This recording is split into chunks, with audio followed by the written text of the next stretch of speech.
Trieste is known to many ship lovers for its famous shipyards, the nearby Fincantieri facility at Monfalcone and the San Marco shipyard in the Arsenale. It's also an increasingly popular cruise ship stop now that Venezia has banned large cruise ships from its Canale Geodeca.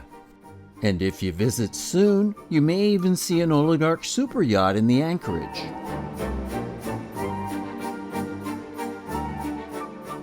This beautiful town is full of attractions that reveal its Austro-Hungarian roots, and the food here, especially if you love a good melanzane, is absolutely delicious. These are just a few of the reasons less traveled Trieste is one of my favorite cities on the planet.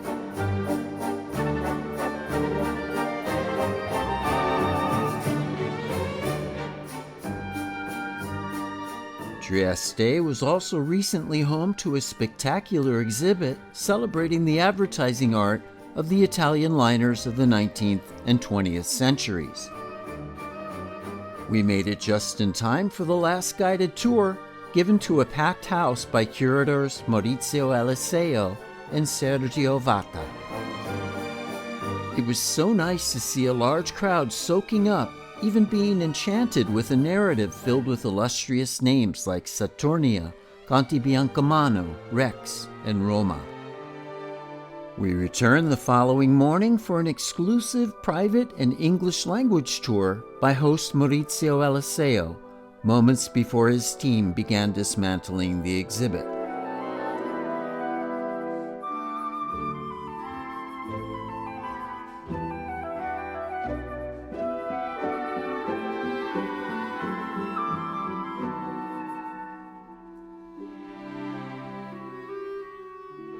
Buongiorno, Peter Canego from Midship Cinema. I'm so proud to be here.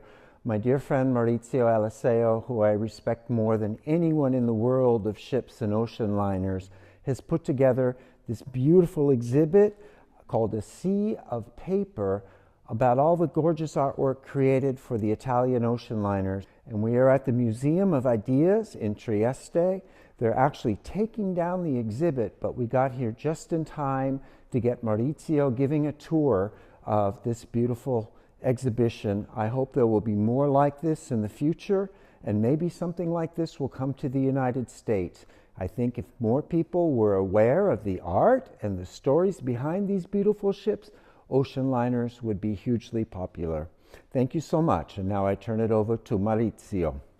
I am Maurizio Eliseo. I am the curator of this exhibit devoted to the promotion of travel at sea from the mid-1900s to the 70s of the 20th century. And we are at Magazzino delle Idee, an exhibition hall of Trieste. The exhibition recalls two important steps in the history of mankind. So when the Industrial Revolution brought the steam engine to traveling by sea, and also completely changed the way of printing the materials, and so promoting worldwide any type of publicity and advertisement through the new printing systems. The exhibition is devoted to Angelo Battistella, 98 years old, a great Italian artist that was responsible for the image of Lloyd Triestino and Adriatica after the Second World War, and is the only one still alive of all these hundreds of artists that produced this beautiful material.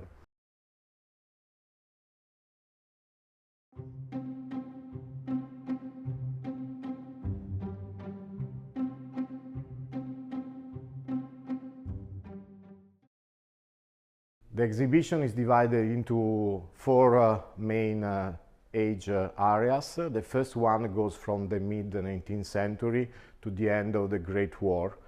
And the oldest map, the oldest item that is on display is a lithograph that was realized in 1844 in Udine.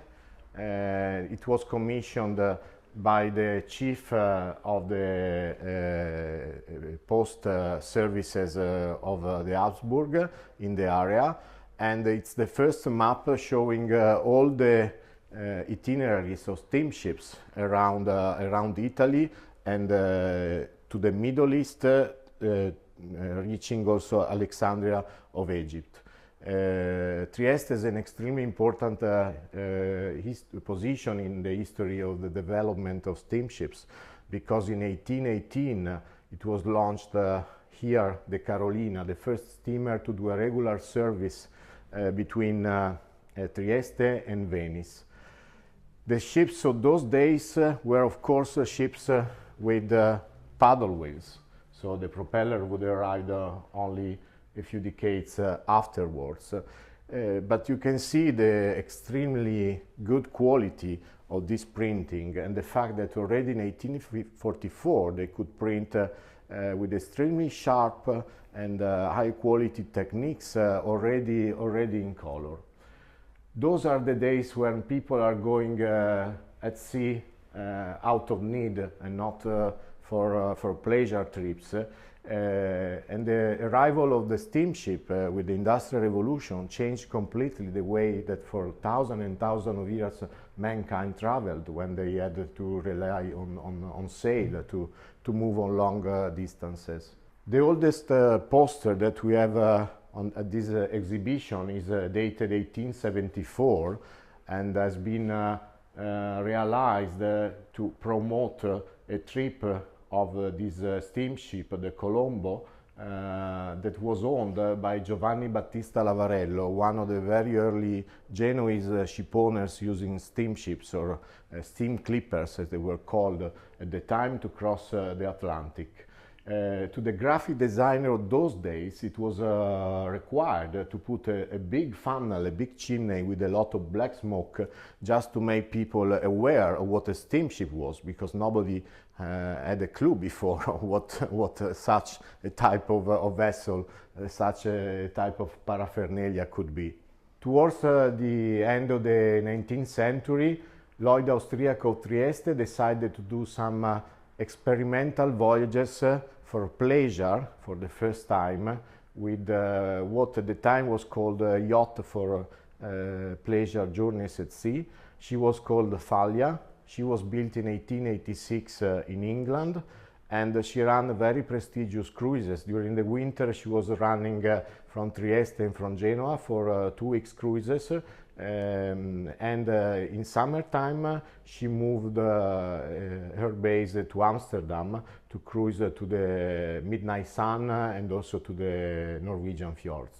The Lavarello family of Genoa bought the fastest steamer of those days that was called the Stirling Castle, and therefore they changed the name of their company to La Veloce, the Swift line, for this reason. And curiously enough, they kept both names of the ship on the hull. So she was renamed North America, but she was Stirling Castle on the hull / North America, because she was so famous being the fastest steamer of those days with an amazing speed of 18 knots. The emigrants from Trieste were carried mainly by a company called Austro-Americana that was founded at the beginning of the 1900s in Trieste by the Cosulich family, which were a family of ship owners of sailing ships since many years.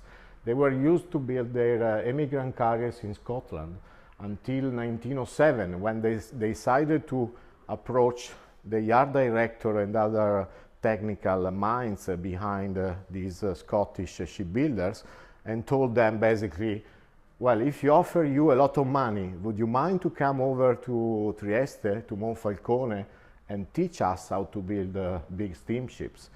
And they did.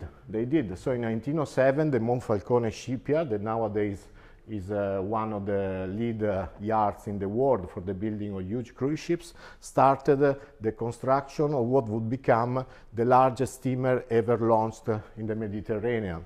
In 1911, they launched the Kaiser Franz Joseph, named after the emperor, and of course they invited the Kaiser, Emperor Franz Joseph, to attend the launch. But when the Kaiser got the invitation to the launch, he got very furious and he didn't come to Monfalcone. And the reason is that they got his name spelled wrong on the hull because Joseph is with PH and not with F. So they immediately changed the name, repainting it on the hull, but it was however too late, and so the Kaiser never went to see the ship that bear his name. In this vitrine we can see some of the beautiful materials published by the Lloyd Austriaco from the mid-1900 to the early 20th century. They created a huge print shop in Trieste in a big building still dominating the main square, which is called the Tergesteo, and they called the best artist from the Habsburg Empire to realize the covers for these booklets. The quality of the printing is just amazing even nowadays. So the paper is so white inside, and the artworks on the covers of these small booklets and leaflets are just so beautiful and with so bright colors, like would have been printed just yesterday. You have to keep in mind that from 1861 to the end of the Great War, about 20 million Italians crossed the Atlantic to the New World. The condition in which the immigrants were carried were not good at all until at least the beginning of the 20th century. And in particular, there is an important year, that is 1896, when a very brave medical doctor published a book called The Tragic Crossing of the Carlo Raggio, where he told a story that of more than 2,000 immigrants on board, only 314 survived. The other were killed by diseases like cholera and other infectional diseases. So there was a big scandal in Italy, and in 1898 a law was passed by the Italian government to create a sort of a high commissioner to give some minimum rights to these people.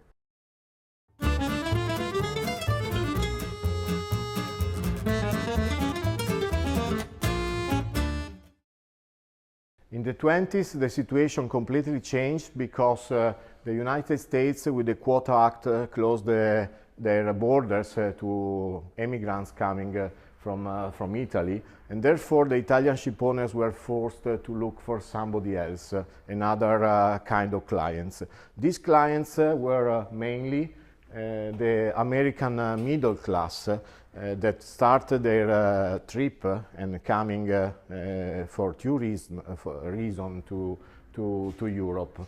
You have to consider that there were thousands of young Americans that fought in the battlefields during the Great War, and despite that moment, they also saw the beautiness of the old world from which many of their ancestors were coming, and so they decided they wished to get back to Europe and visit the old world with the family. And the Italian ship owners therefore started creating the tourist class on board their ships. In 1927 it was decided by a company called NGI, Navigazione Generale Italiana, to fit an open-air swimming pool with a lido on a vessel that was called Augustus, and she was the very first one to have this facility. In the same year, a rival company from Trieste, the Cosulich line, put in service the motor ship Saturnia, which was the first ship ever to have cabins with private balcony. And these features became very popular with Americans. You have to consider that until the Great War, it was not possible for ladies to take a bath in public or wear a swimming suit. With the new generation of young Americans traveling to Europe, they brought a sort of first emancipation for women, because they could, of course, be part of sport teams in the colleges and canoeing, playing tennis, play volleyball, all these sort of things that it was not allowed before. You have to consider that on the Titanic, it was given to at least in first class, to the ladies every morning, a fresh lemon juice to be spread on their skin to keep it as white as possible. Because if you would have had a suntan, then it meant that you were a peasant, you belonged to the low classes. Therefore, things changed completely in the 20s, thanks mainly to the many Americans that started coming for tourism to Europe, to the old world. She's just having fun with the poster that now is, if you want to record. That's very fun. Yes, that now is worth several $1,000s. And all the brochure that you see in this picture, that was taken in 1932, you can see many of them here in the...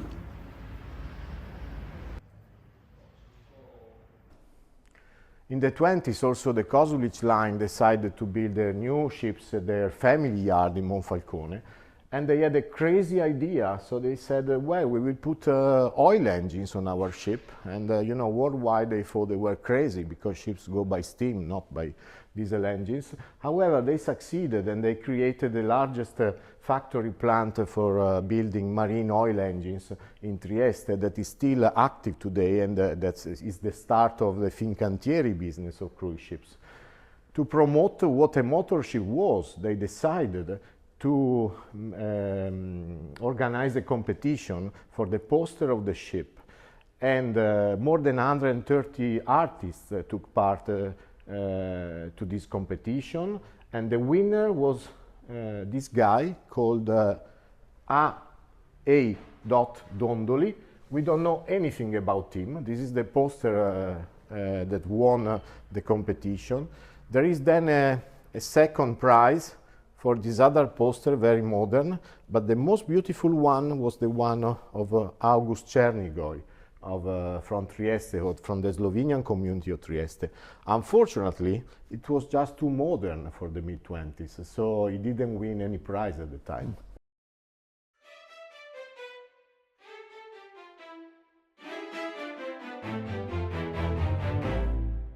In the late 20s, the Italian government asked the main Italian ship owners to avoid being rival themselves on the Atlantic, and therefore they asked to sign this that was called the pool agreement, where the Cosulich line, the Navigazione Generale Italiana, and the Lloyd Sabaudo, the three main players on the transatlantic route, would coordinate their services.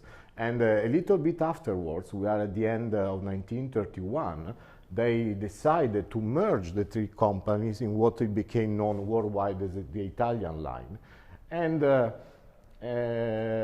it was asked to an Italian well-known artist at the time, Giacomo Malugani, to envisage the flag of the Italian line, and also to present with the poster and with these many publicities the new funnel where the tricolore was featured on all the Italian ships. Already in 1931, Lloyd Triestino put in service the fastest motor ship of her days. She was called the Victoria, and the Victoria was also the first ship to have air conditioning on board.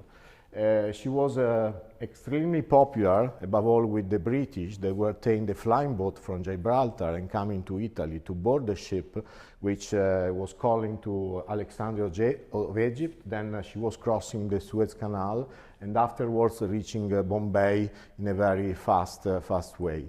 If you were a very VIP passenger, then you could put on your luggage and your travel trunks, a label with the word posh, that meant port side outboard, starboard homeward, so you would always have a cabin in the shadow, which going to the Far East was quite something. It's a great improvement.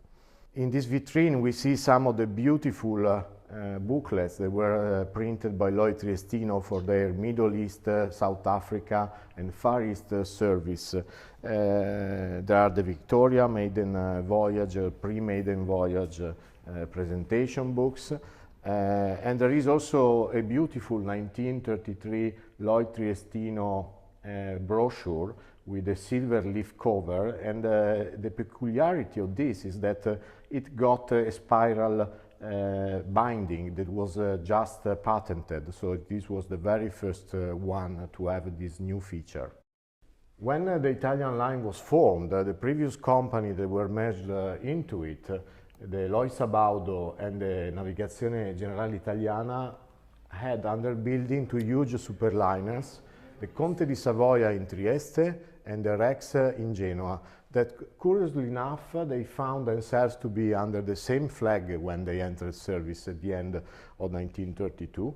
And a huge campaign was organized by the Italian line of New York to present two ships the world has waited for, with this beautiful publicity to basically make the American public aware of two Italian words, the word Lido and the word Riviera, that therefore became popular through these advertisements that were published in the main North American magazines for several years.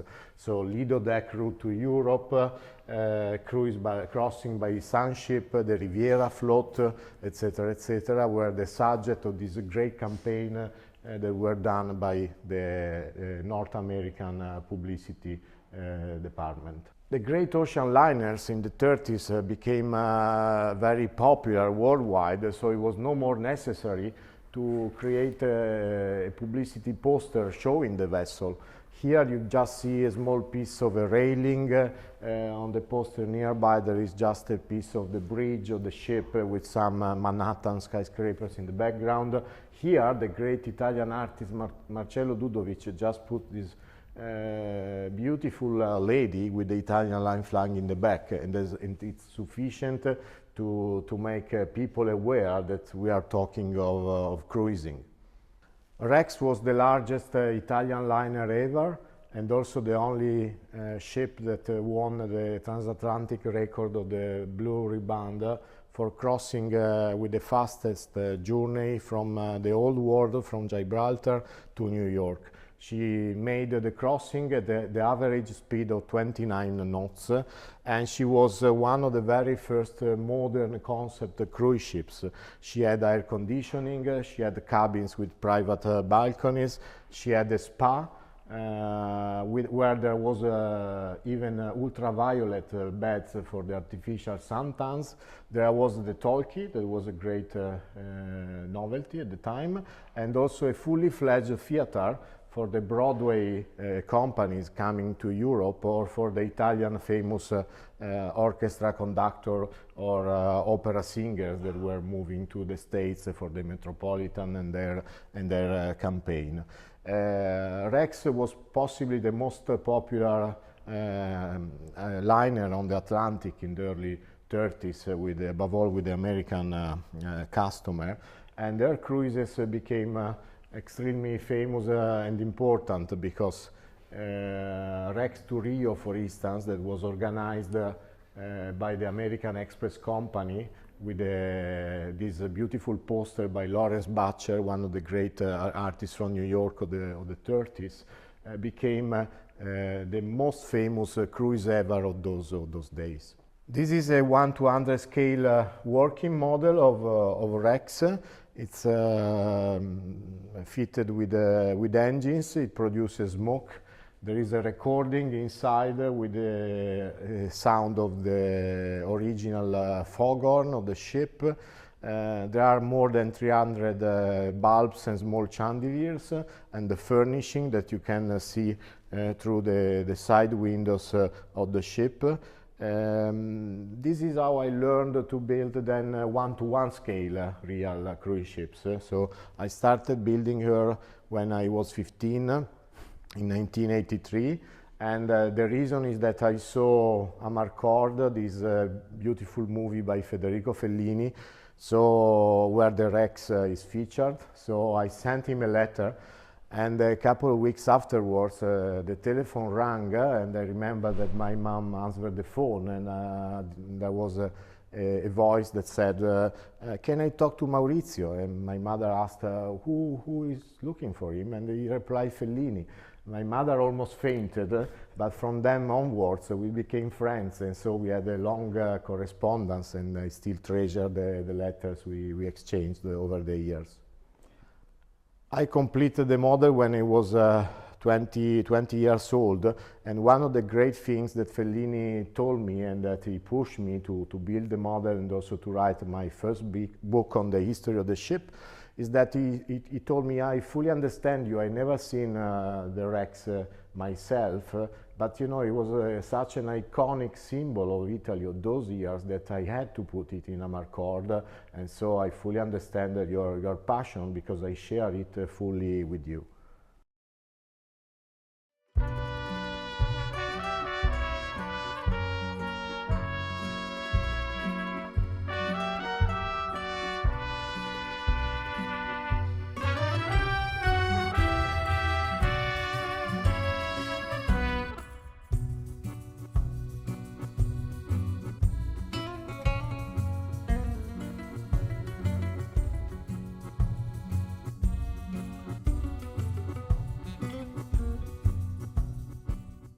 This beautiful drawing by Frederick Oertz of the royal family of the Seven Seas of the early 30s, you see the great fleet of Italian liners that was crossing from Italy to New York in those days.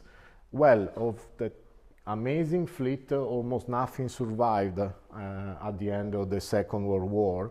And indeed, you can see the difference of this poster advertising trips for immigrants of 1946.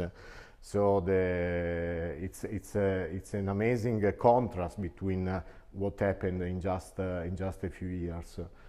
In the post-war days, many Italian private ship owners started as an immigrant carrier. And many of them became famous and are well known still nowadays. I think the Costa family, for instance, the Cosulich is still in business. They opened a business after the war with the name Home Lines. The Lauro, that now are basically sailing as MSC cruises, they start in those years. But not all of them were, they became famous and they were lucky. In particular, we were extremely surprised when we found this poster dated 1949 of an Italian ship owner that bought an old ship with the intention of transforming her into an immigrant carrier. But when the ship arrived in Genoa, she was arrested for debts and then she was eventually immediately scrapped.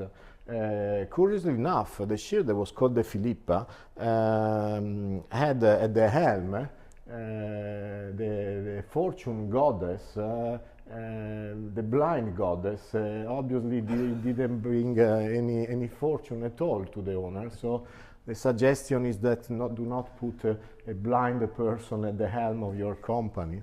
The exhibition and the catalog of the exhibition is devoted to Angelo Battistella, one of the greatest Italian artists that contributed to the publicity of the post-war Italian ships. This is a poster of Adriatica of the early 50s, and in this vitrine there are a lot of things that he produced for Lloyd Triestino in the 50s and in the 60s. And it was just amazing for me to meet this guy and talk to him, because, for instance, he told me, Maurizio, you know, look at this folder. You know who is this guy here? And I said, no, of course I don't. He says, well, he was the purchasing officer of Adriatica, and I didn't like him at all, and so therefore we made a joke of him. So I printed this sketch of himself on the cover of this leaflet, and then we printed 10,000 copies of it that went worldwide, and he was furious.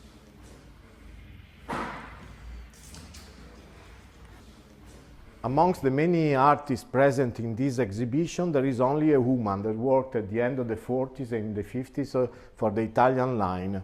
Her name was Alda Sassi, and she was born in Torino in 1929. She realized this gorgeous view of Conte Grande or Conte Biancamano traveling around the globe, and also these other gorgeous, beautiful posters. We don't know much about her. But certainly in those days it was very difficult for a woman to emerge and become such an important artist, as she was the only one that had this capacity and this position within at least the Italy of the post-war days. When in June 1960 Leonardo da Vinci entered service, in occasion of the Olympic Games of Rome, Alitalia put in service the first jets between Rome and New York.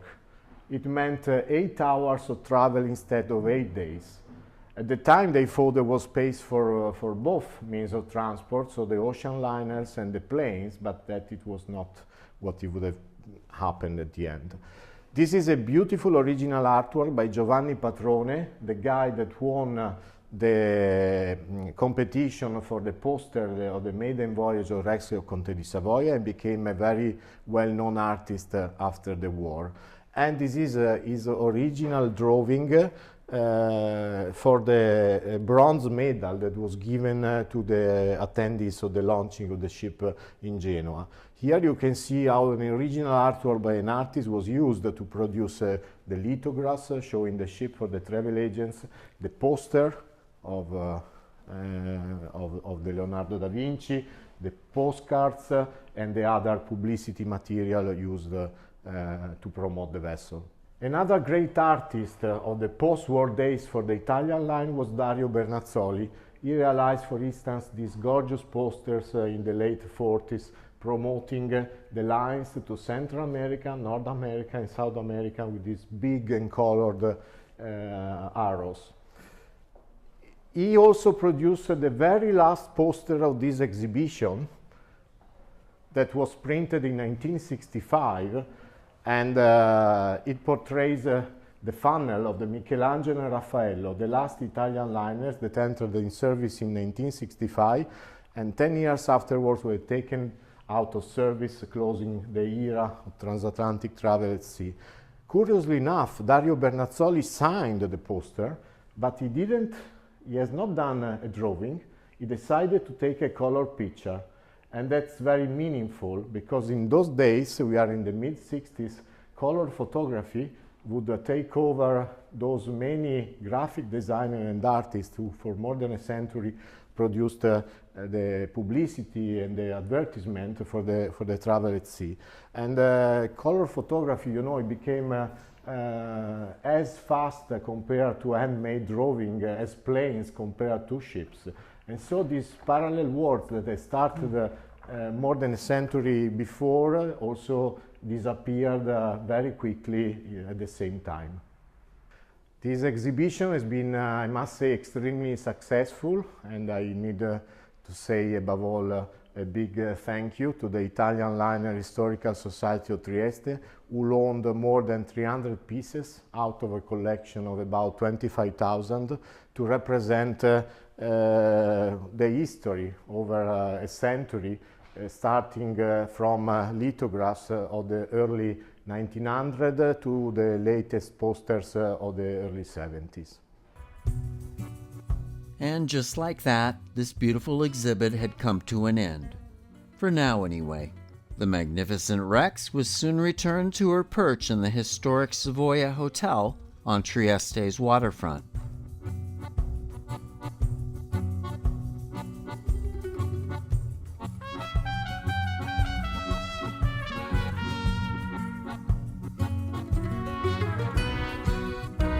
And all those posters, brochures, and advertisements were carefully taken down and put back into the Italian Liners Historical Society archives.